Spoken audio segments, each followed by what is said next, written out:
Hello everybody. In this video we're going to talk about compliancy pages and basically the stuff that needs to go into your footer menu. So without further ado, let's go ahead and go into online store and then pages.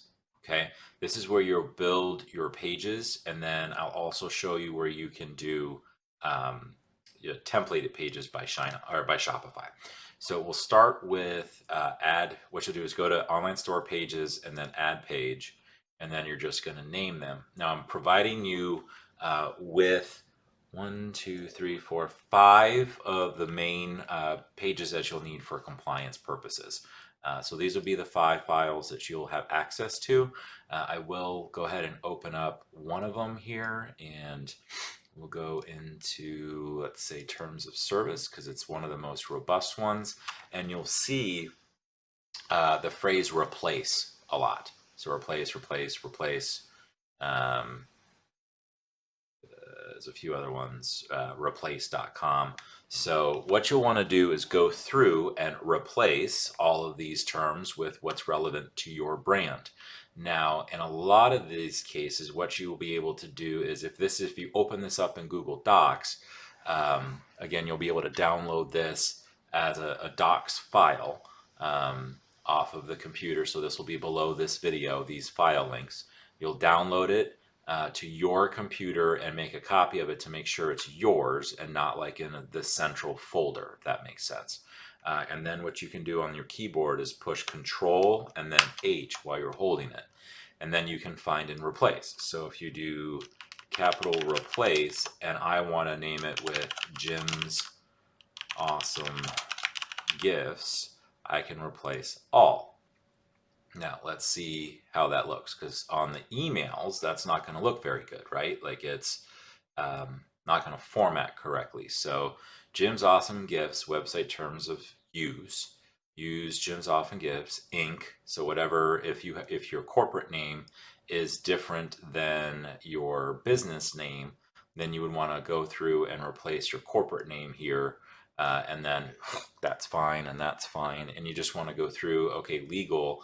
And then this one is Jim's. You'll go through and say whatever your legal email address is, or just your main customer service email address is Jim's Awesome Gifts.com. So you'll go through and you'll replace, and you'll just look for the big keyword that says replace. Now, if I go back there, if you don't want to miss any of them, the best way to do that is here's replace, and you'll just Control F, and you'll type the word replace, and you'll see there's 17 replaces on this particular doc. So then you can go through, they're all highlighted for you now, and you can just go through and say, okay, this is my store name, this is for an Inc., what's my corporate name, or am I doing this just as the brand name? So if you're just doing it as the brand name, you can is operated by, and then the brand name, you can get rid of that part of it. And then here's my, is it just my customer service email address, or is it a different email address that we have? Like in this case, it would be a separate, like just for legal communications, legal@replace.com. And then you can go down through here, and it'll just kind of, as you push down, you see how it's highlighting where all of the replaces are. All right, and then you can put the correct replaces. All right, so that's that. And then once you've replaced each of the replace, now in all of the docs that we're providing you, so all 5 of these, the keyword here is replace. So you just want to find replace and then replace it with your brand information. Once you have that done in Google Docs or in Google Word or Microsoft Word, then you would just copy, so Control A, like Control A, and then Control C, and you would go into here and you would just do terms of service, or whatever the name of this particular doc is, so terms of service, and then you would paste. Okay, and then you would click save.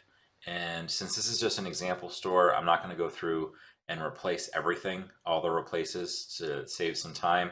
And then you just add the additional pages. So this page is done, and I want to create another page. And the next one would be, let's do the shipping policy one. So shipping policy, let's say I've already replaced all of the replace information. And I'll just type in shipping policy, paste it in, you go through and make sure the formatting is done correct. So you don't want a bunch of double space, just single spaces are fine. So once you go through and it's formatted right and you select the way you want it, you would save, create another page.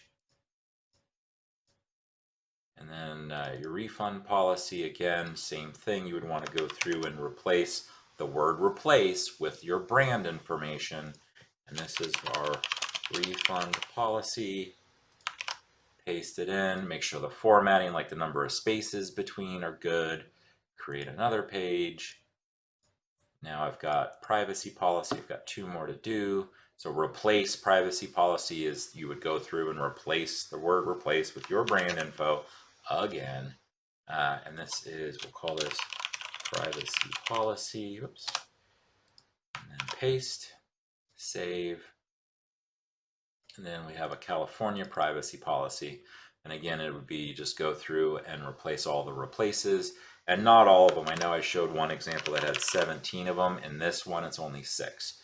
So again, you just Control F to find the word replace. And you go through and you just find the word replace. And you can just, you see I'm just toggling through it. And it's this is all legal@replace.com. So if you have a different email address for your customer service, you would just replace the entire email address. Okay. So this is Control Copy, and this is California. Oops, create another page. California privacy policy. Paste, and then you would go through, like I would go through and anywhere where there was like a double space, like here, I would like make it smaller so it's only 1 space. It's just the way I like the formatting of it. So that's all the pages then that you would need to create to be compliant. For the checkout compliance, you'll want to go through settings and you'll go down here. I think it's still in checkout. You're looking for, nope, it is not in checkout anymore. Maybe it's under legal or something. So they always change this stuff. Policies. And you'll go through and you'll just create from template, create from template, create from template. Shipping policy, I can go through, here's my shipping policy page, and I can copy, paste that in. There's my shipping and contact info, create from there, and then save. So now I've done like their templated versions, but I want to link the stuff that's directly related to the Shine On business model that we've had our attorneys look over and make sure that they're compliant, that we use for our internal stores. So that's why I had you set up the other ones. And then as far as to get them on the store, you would go to navigation and then footer menu. And now you start adding those pages in. So you can go pages, and I want shipping policy to go first. And I got to move me over again so I can add the page. And then I would continue to add another menu item, go back to pages, and now I want my refund and add, and now I go back and I go pages. I'm not going to go through every single one of them, but you get the drift, right? So you just go through and add all of those pages to your footer menu, and then they show up correctly on your store. Scroll to the bottom and then see this is building out your footer menu. So we changed logo, you got your footer menu, and then the other customized block in the theme custom, or the theme, customize, and scroll down to footer. Once it loads, if it loads, load. Apologize for making you wait. Footer, make that go out, and then connect with us, and you'll see that I can type in my brand name, my address, phone number, and email over here, and that'll update that block.